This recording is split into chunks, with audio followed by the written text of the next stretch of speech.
Welcome back to Stuck's Garage. This is part 2 on the 1950 Chevy. We're going to start knocking some things out on the list. And yeah, so I'll take you guys with me. Alright, so I made the mistake of ordering a cheap fuel regulator, because I didn't want to spend 120 bucks on a good one. So I ordered a cheap $20 one to see if that was one of the problems with this, if I needed one. Because I didn't want to spend that if I didn't need it. And it doesn't work, it's not allowing fuel through. So we're gonna take it apart, see if we can't see what's wrong with it, can't fix it.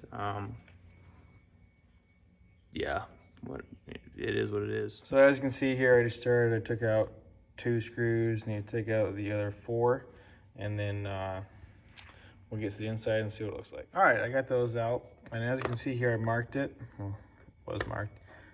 Just in case there's a spring in here and needs clocked. Obviously the holes will line up, but it could be 50 off or 180 off. So there we go. Looks like we got a cheap gasket with a spring and this deal. Not sure. And then there, those, looks like those little fingers sit in those crevices there, and that's how it spins. I'm not sure what exactly regulates the fuel. Maybe those passageways down there. All right, let me take a closer look at this, and maybe I'll figure out what's going on here. All right, so I believe I got it figured out. It was under this little gasket here. There is a, so right here is your in. Nope, okay. Right here's your in. So it comes in and it goes up here. So there's a little spring here that'll close this off. And then when you twist it, it'll push this down. You can see these are beveled here. So obviously the more is pushed down, the more PSI you're gonna get, and the less is pushed down, the less you're gonna get. So all it is basically just a spring that keeps us down, a gasket that seals it off. Not sure why we're not getting, everything seems to be working. But let me, I think that's all we're gonna get apart. So if I blow on it, right now, oh, see, I wasn't doing that before.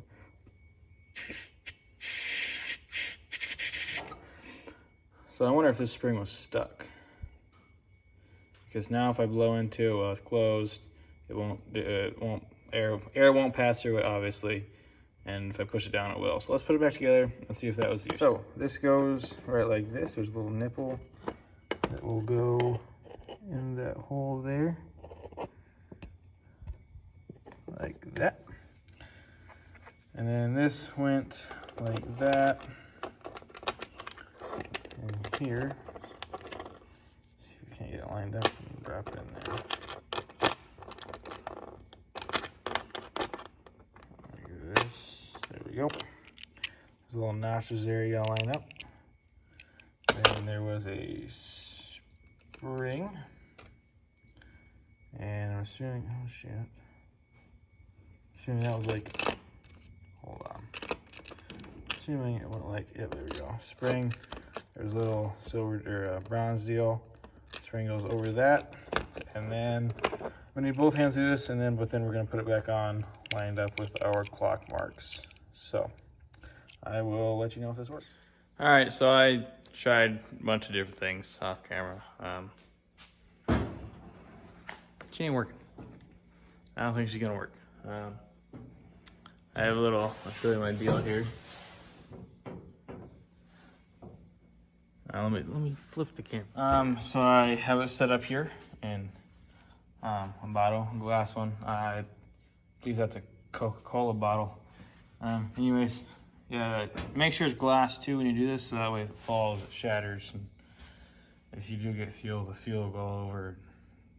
Yeah, it's a good time. But anyways, let's get this out of here. It's working me. Put it on the cold snack holder. Okay.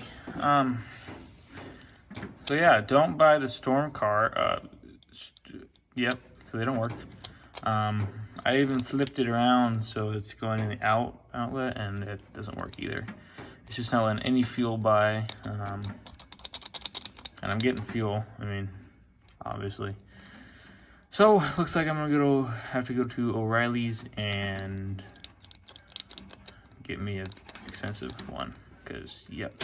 And honestly, I hate to do it, but if that's not my miss, I just believe I'm getting too much fuel for this thing with those dual carbs.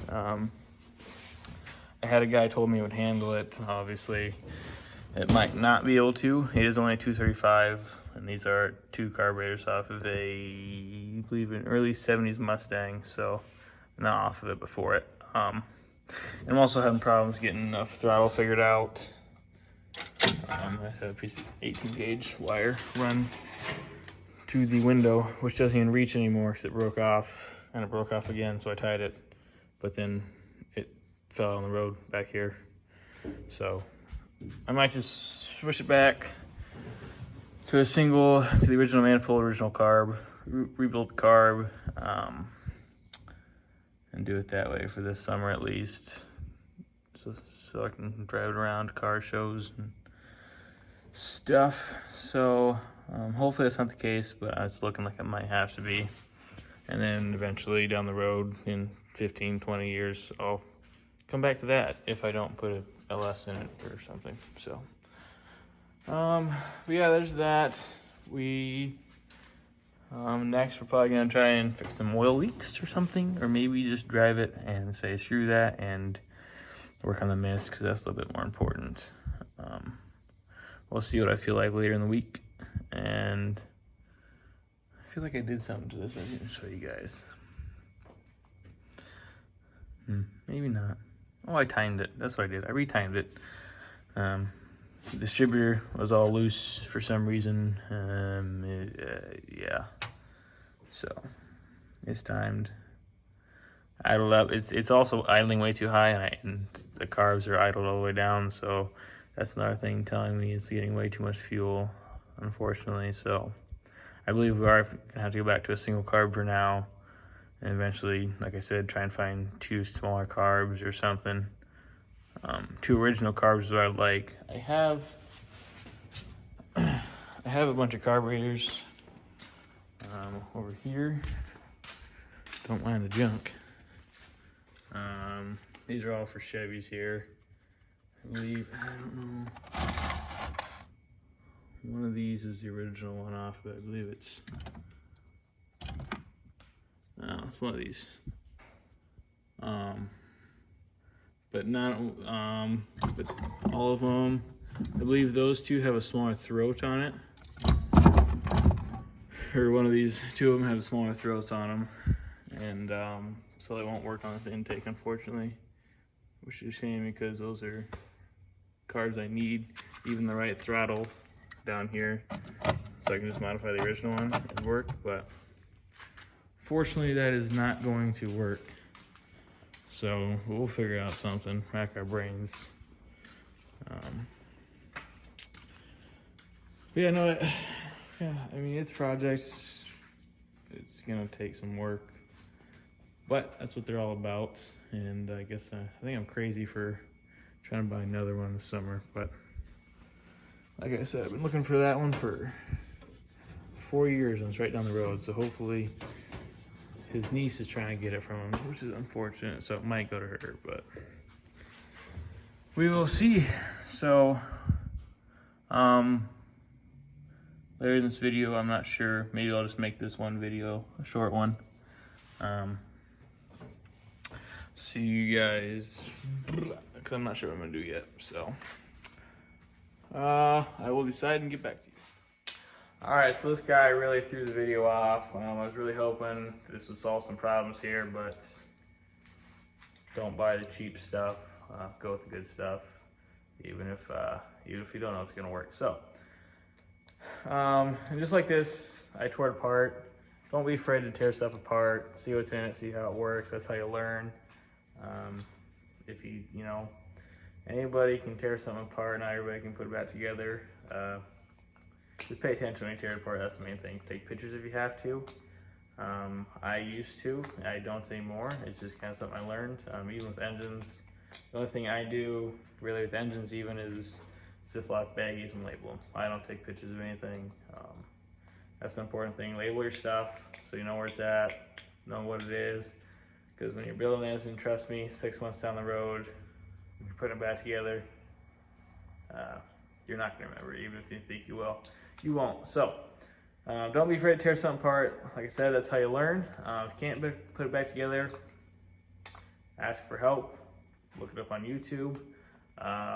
Or, you know, worst comes to worst, they make new ones. You know, it's just money, right? Just money. So, anyways, thanks for tuning in. I'm going to keep this video short. Just because I got to decide what I'm going to do with the carburetors and fuel regulator. And we'll probably work on that next video, whether that be putting the original intake on, original carb, hooking up throttle linkage, if I can find all the parts and pieces for that. I didn't put it in a Ziploc baggie and label it, so it's around here somewhere. But yeah, we'll do that next video. Hopefully that'll work out. Hopefully, maybe. Which I still think I'm going to need a fuel regulator, unfortunately, thinking about it, because that fuel pump is pushing out too much. Because the new mechanical fuel pumps you get for these, at least in my experience on this Chevy and my other Chevy, the 51, the arm has too much slack in it, and the cam doesn't throw it back all the way to pump, so it just kind of sits there on the cam. And for some reason, on my other Chevy, I had to rebuild the old fuel pump because it leaked. It still does leak. It's just a poor design. It doesn't leak as bad, but it still leaks. But yeah, so those new ones, they say they work. They don't, at least in my experience. Maybe I don't know how to put them in. I mean, I do, but yeah, maybe I'm just, okay, anyways. So we'll see you next video. Like I said, who knows, maybe we'll have a new car here or something, because this, yeah, anyways. Thanks for tuning in. We'll see you guys next time, and thanks for liking and subscribe, and thank you for watching.